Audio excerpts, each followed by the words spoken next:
Ang Bureau of Fire Protection Negros Oriental ubos sa pagdumala ni Fire Chief Superintendent Roy Roderick P. Aguto, Regional Director, o pinagi sa supervisyon ni Fire Chief Inspector Marlon K. Chumley, ang kasamtangang caretaker. May pakatap o kupat ka specially trained personnel aron magsilbing instructor sa tulo ka adlaw nga basic first aid training nga gipasigdahan sa Department of Education Negros Oriental. Ang maong pagbansay-bansay gitambungan sa kapin sa 65 ka mga magtutudlo og school personnel gikan sa nagkailaing eskwelahan sa probinsya.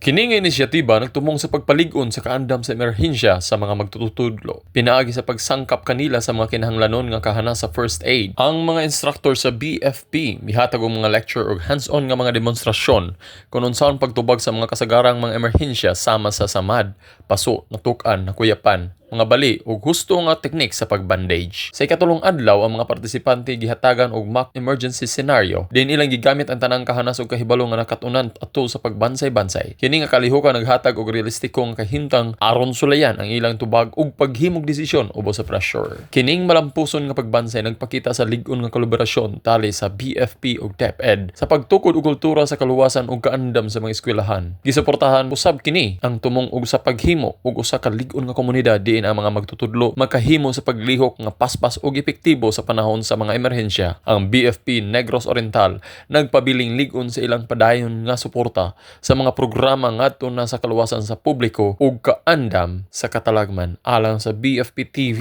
madasigon alang sa kaluwasan sa publiko kini si FO2 Jason Roy Pyle.